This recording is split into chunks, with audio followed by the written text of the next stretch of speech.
Okay, we're going to start chapter 4 now. In section 4.1, we're going to talk about max and min values. So definition, an extremum is a point where a function attains a maximum or a minimum. An absolute maximum is a point where a function attains its highest value. And a local maximum, or sometimes we call it a relative maximum, those mean the same thing. A local maximum is a point where a function attains its highest value nearby. Okay, a couple of things. First of all, some similar definitions would apply to the case of minimums. Okay, a local max is going to occur on the hill of a graph. A local min will occur on the valley of a graph. I'll be using that language here for some of the problems, hills and valleys, okay?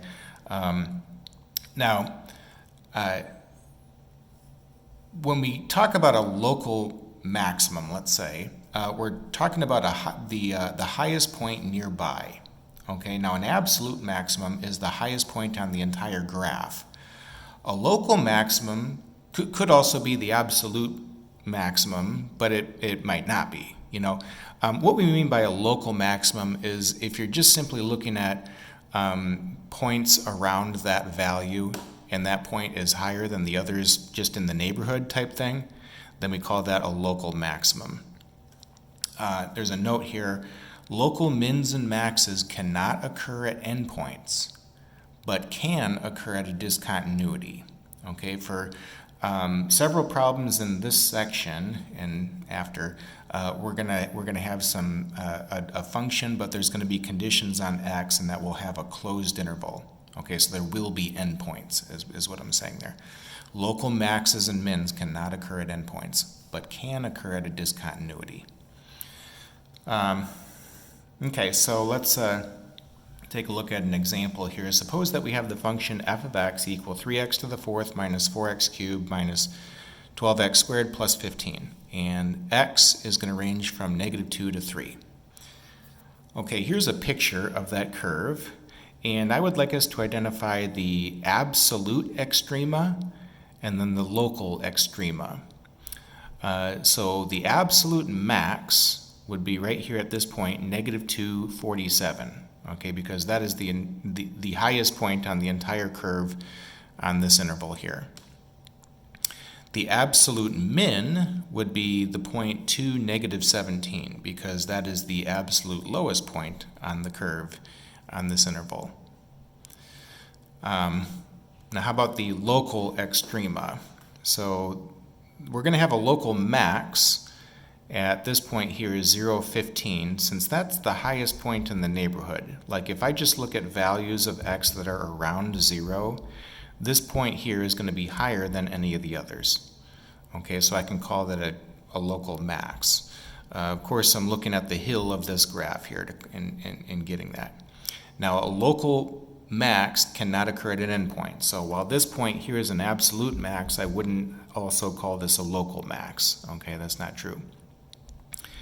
How about local mins? So I'm looking for the valleys on the graph to identify the mins. Here's the point -110. That's a local min because that's the lowest point just in the neighborhood. Like if I'm only looking at values that are around -1, close to -1, this point here, -110, is going to be lower than any of the others. Here's another point, 2, -17 is, so that was the absolute min. I could also call that a local min, right? Because if I'm only looking at values that are around 2, this point here is going to be lower than any of the others in the neighborhood. Okay.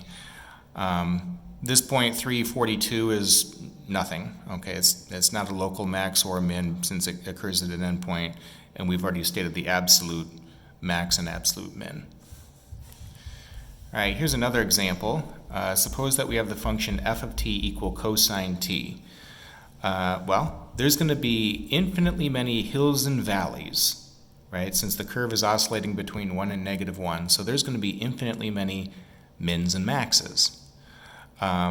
There's infinitely many absolute mins and maxes, since there's going to be infinitely many times that you're going to be at a height of 1, and that's the highest point on the graph. Okay, There's infinitely many of those.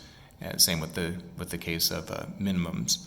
And those points that are the absolute maxes or mins can also be called local maxes or mins, since they don't occur at endpoints, and they would be, in the case of a max, like this point here, 2 pi 1, that's the highest point in the neighborhood. If I'm only looking at values that are around 2 pi, there is no point higher than that one. Suppose we have y equal e to the x.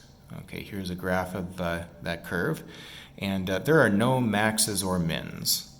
So there's no point that is going to be higher than any of the others because this curve is heading upward and outward, right?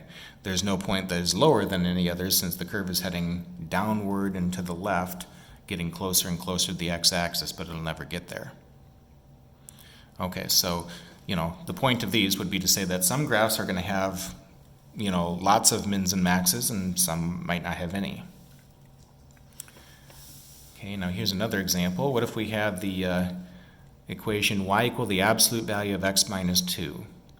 So that's going to be a v-shaped graph shifted to the right 2 units, use transformations. And now this point here, 2, 0, would be the absolute min, okay, since that point is the absolute lowest point on the entire graph. We don't have an absolute max, since the curve is heading upward and outward on both sides, creating this V. There is also no local max, right? Now this point 2, 0 was an absolute min. I can also call that a local min since it's a point that is lower than any others in the neighborhood. So, when I was describing hills and valleys, I'm not necessarily talking about a nice smooth turn, okay?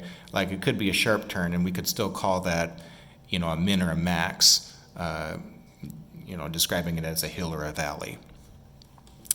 Here's another example. So in this problem, we've got a piecewise function, f of x equal 1 minus x squared if x is less than or equal to 0, and then f of x equal x squared if x is greater than 0. Okay, so y equal x squared, that's a parabola centered at the origin facing up. I only want the right side of the parabola though, since x is greater than 0. 0, 0 would not be on the graph. And then y equal 1 minus x squared, so that would be a parabola that is reflected about the x-axis and then shifted up 1 unit. I don't want the entire parabola though, okay, I only want the left side of that curve to be showing. We're including 0, so the point 0, 1 would be on the graph. Now, I don't have any absolute extrema, okay, since the curve is shooting in different directions there's going to be no point that is the absolute highest point or absolute lowest point on the graph. There's no absolute extrema. I don't have any local extrema since there's no point that is lower than any others in the neighborhood type thing. Okay, 0, 0 is not on the graph, but I do have a local max. You see, in that note that I had mentioned on the previous page, a local min or a max cannot occur at an endpoint, but can occur at a discontinuity. So in this example, I've got a discontinuity. This point here, 0, 1, is higher than any of the others in the neighborhood. Like if I'm only looking at values that are around 0, this point here is going to be higher than any of those others. Okay, so I can call that a local max. Even though I haven't created a hill, I can still describe that as a local max. These situations don't come up a lot, okay, but again, local extrema can occur at a discontinuity. The next thing that we want to know is the extreme value theorem. I'm going to let the letters EVT represent extreme value theorem. We will be using the extreme value theorem, okay, for things even after this section here.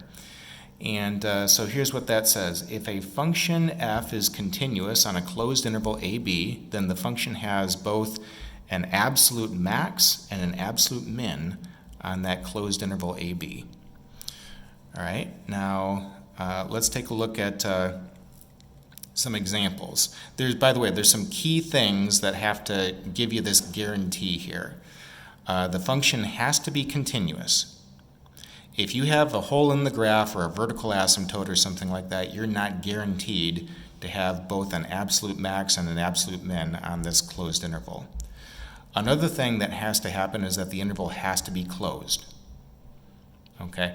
Otherwise, you're not guaranteed both an absolute max or an absolute min. You could have one or the other, but the extreme value theorem says that you will have both. So let's take a look at this. Here's a function, f of x equal x squared plus 1, and that's a polynomial. That polynomials are continuous everywhere, and I've got a closed interval here. I'm going from -1 to 2. Well, I've got this parabola that would be just shifted up 1 unit, and I've sketched the graph for when x is between -1 and 2. Notice how I have both an absolute max and an absolute min. This point here, 2, 5 is the absolute highest point on the graph. This point here, 0, 1 is the absolute lowest point on the graph. Now, what if I don't have a closed interval? Okay, I've got the same function, but I don't have a closed interval. Well, I don't have both an absolute max or a min.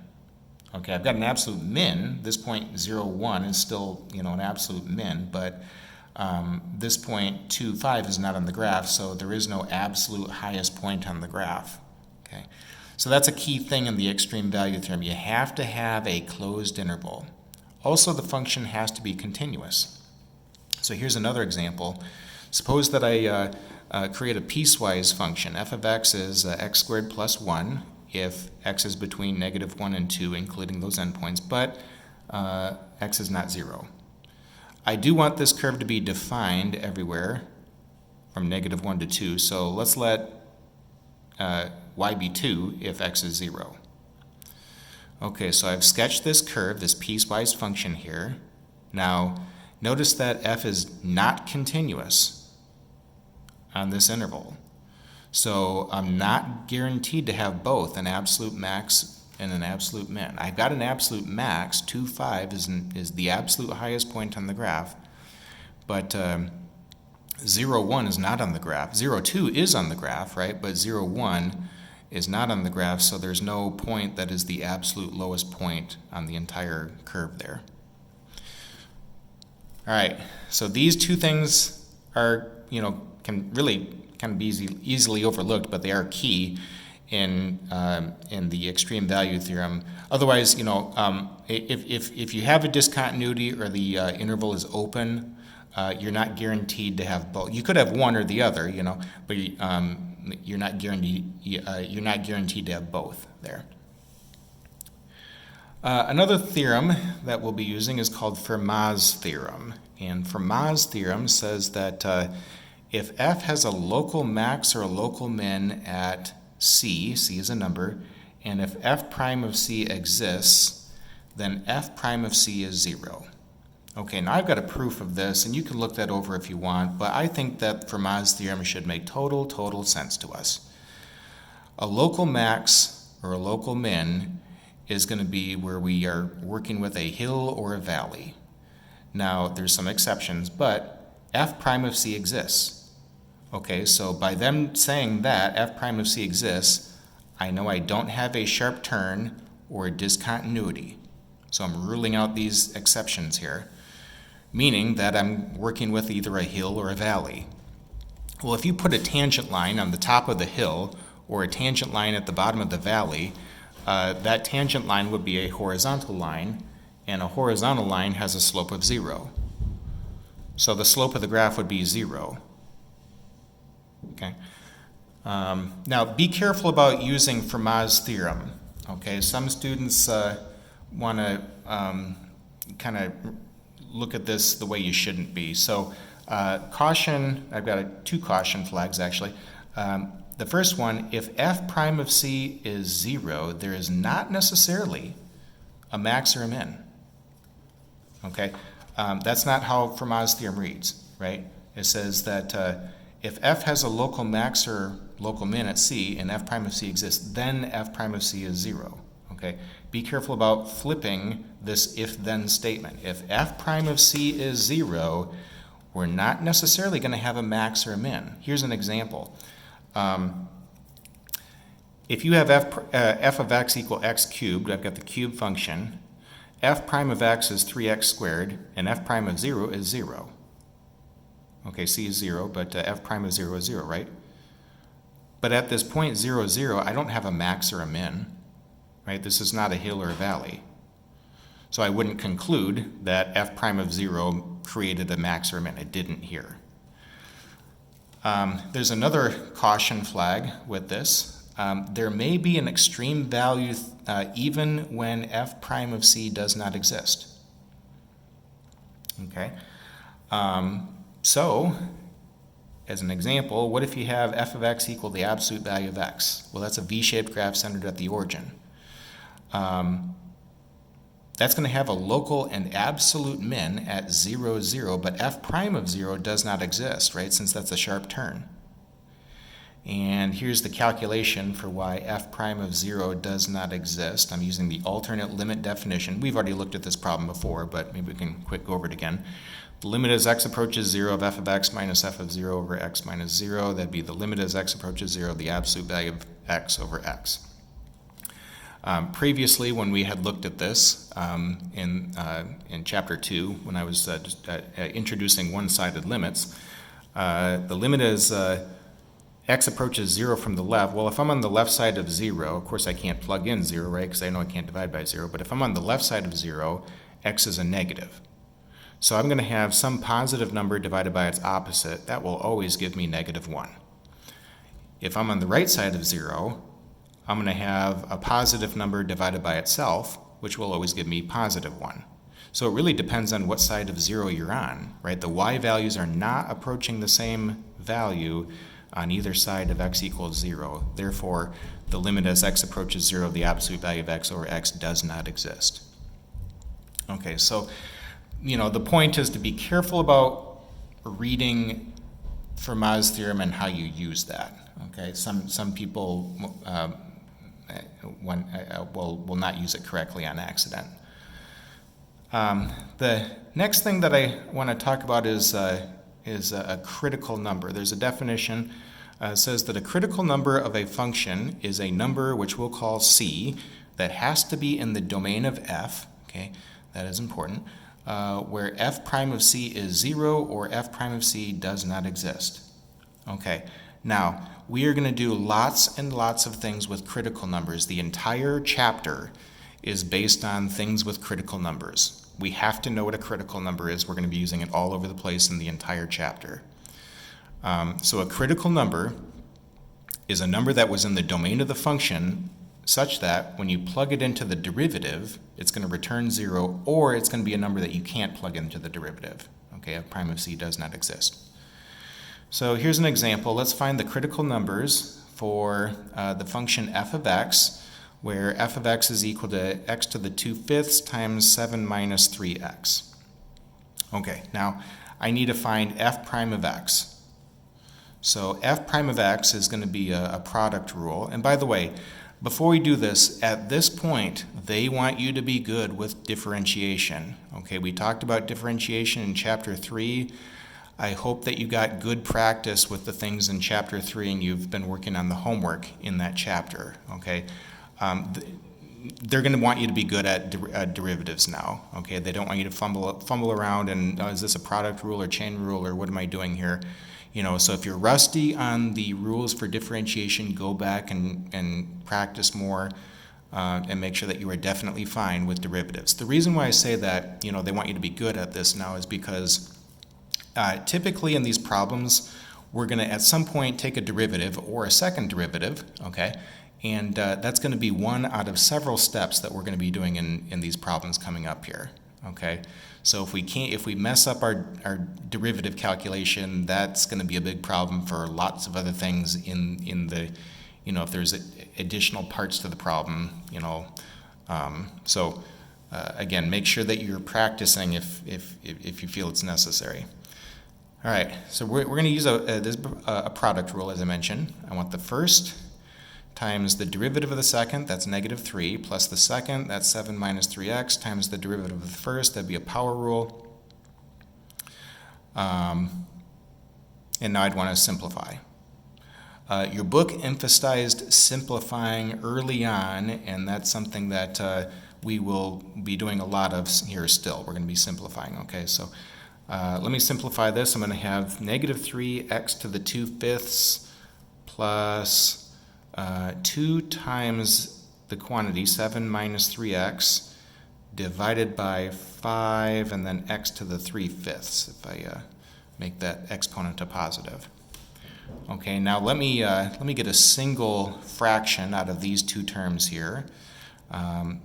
Negative 3x to the 2/5 times 5x to the 3/5 would be negative 15x to the, keep the base and add the powers, 2/5 plus 3/5 is 1. And then plus 2 times 7, that's 14. 2 times negative 3x is minus 6x. And this is all over 5x to the 3/5. Negative 15x minus 6x is negative 21x. Now, a critical number is a number that will return 0 from the derivative, or it's a number that you can't plug into the derivative, okay, but was still in the domain of the function. By the way, the domain of f is all real numbers, okay? There's no problems with x here in the original function. So at this point, I'm going to set the derivative equal to 0 and solve. Okay, multiply both sides by 5x to the 3/5, and you get negative 21x plus 14 equals 0. Subtract 14 and divide by negative 21, and you get x equal 2/3 when you reduce that. So x equal 2/3 would be one critical number. Also, in the calculation for the derivative, 0 is a problem. I know I can't divide by 0, so f prime of x does not exist at x equals 0, therefore 0 is also a critical number. Make sure that you get all the critical numbers, okay? Like I'll have some students not recognize 0 as a critical number, and that's going to lead to some problems, for additional calculations going on for, down the road here. So make sure that you get all the critical numbers. Okay, and we'll go ahead and stop right here.